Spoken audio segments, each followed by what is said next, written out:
by the Montana Television Network. Montana This Morning continues on Montana's News Leader.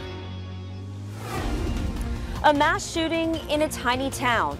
I'm Courtney Zabowski in Sutherland Springs, Texas, where a community is in mourning after more than 24 people were killed in a church shooting. And two hunters in north central Montana shoot and kill a grizzly bear. How that happened, that's coming up. Good morning, Southwest Montana, 6:31 on this Monday. Our top story, the South Texas community of Sutherland Springs is in mourning after a gunman killed 26 people, wounded several others inside one of the town's churches. CBS's Courtney Zabowski is in Sutherland Springs with our latest. A day after the worst mass shooting in Texas history, investigators are still trying to determine a motive. More than 24 people, including several children, were shot and killed during Sunday services at the First Baptist Church of Sutherland Springs. We all in here know what happened today, and it's something we all say does not happen in small communities. Well, we found out today it does. The victims' ages ranged from 5 to 72 years old. It was bad. I mean, I tried to help as many people as I could, you know, and it's just, you can't explain it. Your mind doesn't want to grasp it, you know, the shock of it. The suspect has been identified as Devin Kelly, a 26-year-old Air Force veteran who was discharged for bad conduct 3 years ago. Police say he started shooting before he entered the church, then proceeded to shoot most, if not all, of the people inside. As he exited the church, a local resident grabbed his rifle. The suspect dropped his rifle and fled from the church. Our local citizen pursued the suspect at that time. The gunman was followed in his car into a neighboring county and then drove off the road. When police arrived, the man was dead. We don't know if it was a self-inflicted gunshot wound or if he was shot by our local resident.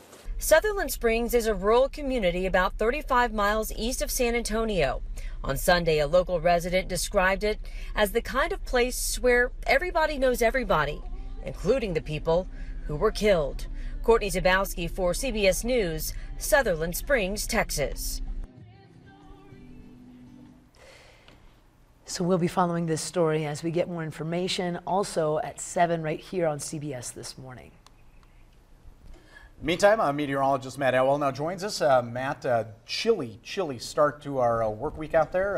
That going to change as we go through? No, not a whole lot, at least not today. We're dealing with some light snow this morning, and that's going to be an issue as you're traveling for the early morning, but I don't think it's something that's going to last all day.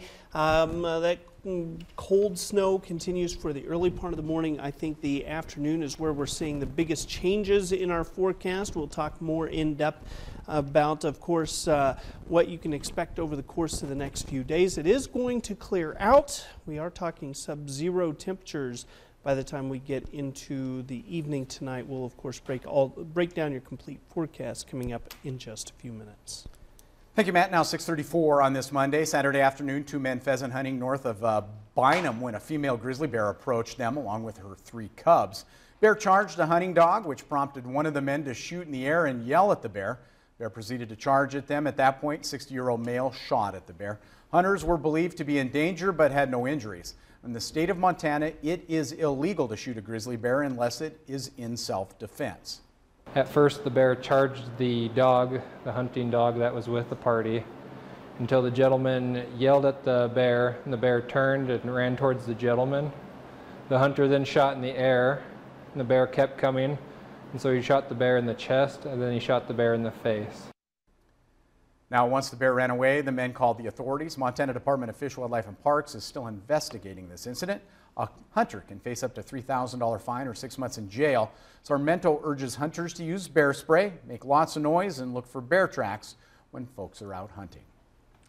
And Montana roads have claimed the life of one person south of Townsend so far this year. It happened last night when 2 vehicles crashed on US 287 south of Townsend. One man died at the scene. The other vehicle had 4 occupants who were transported to the hospital with possible injuries. One vehicle was going southbound and the other headed northbound. The crash happened at mile marker 85. Both vehicles were pickup trucks. The cause of the crash is still under investigation. Montana Highway Patrol Trooper Ashlyn O'Connell, who was on the scene of the crash, said the best advice for these winter driving conditions is to slow down and take your time. Shifting gears a bit, this fall, the University of Montana announced that it would not be re-signing more than 30 of its lecturer contracts.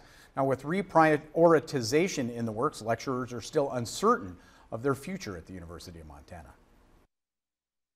You know, they aren't tenured, so I mean, they were always in sort of a slightly precarious position, but there was always a feeling of like mutual respect, I think, and I feel like some of them really felt like the university had just turned on them and they didn't understand why.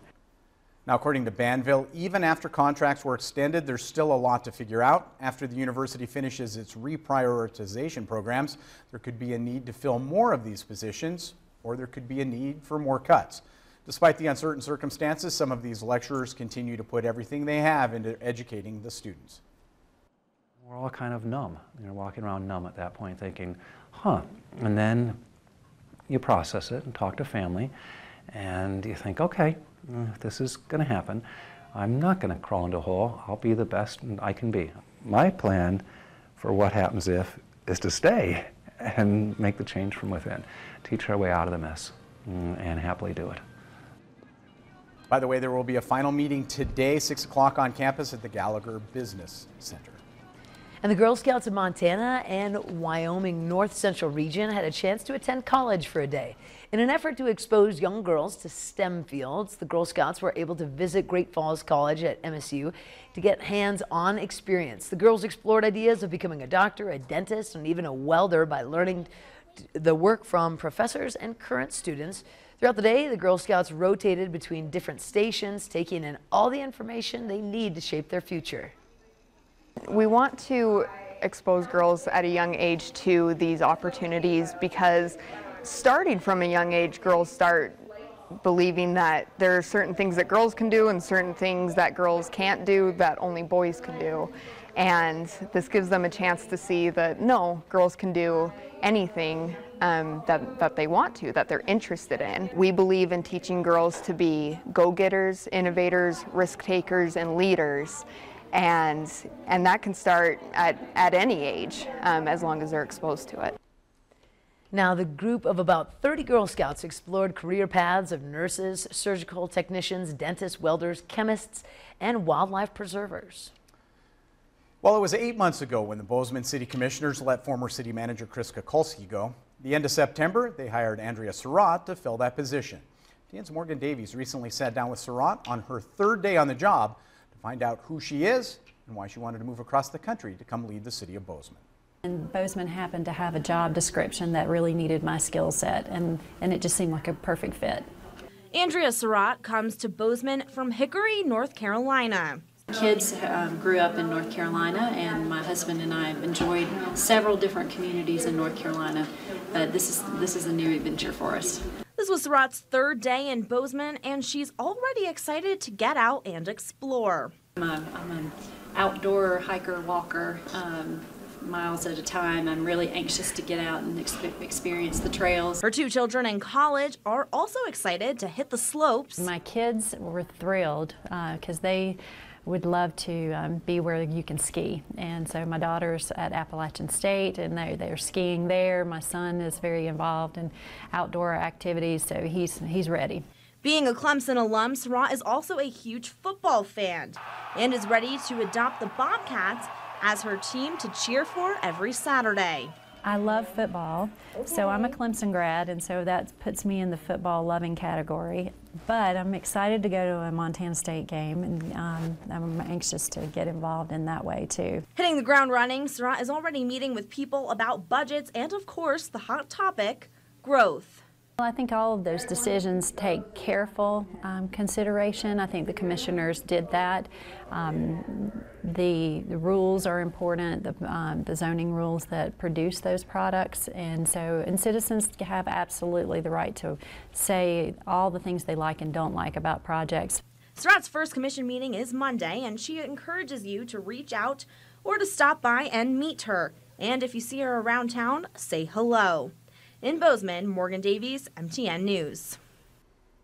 Now, that was just part of her interview. You can check out the full interview with Andrea Surratt with Morgan Davies online, KBZK and KXLF.com. We welcome her to our snowy Absolutely. city. First meeting tonight. Yes. There you go. The work begins. What a storm system for her there to, you go. to That's enter. It. It's just like where you came from. Yeah. North Carolina, That's Montana. Stay with us. When we return, MTN's John Amy looks back on the legacy of former Montana Governor Judy Martz. But first, Charlie Rose looks ahead to what's coming up at 7 o'clock on CBS This Morning.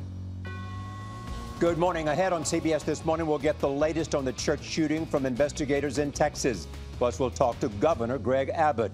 And our cameras are the first allowed inside an Uber call center. The company is announcing big changes this morning. They will show us how they will respond to customer complaints. See you at 7.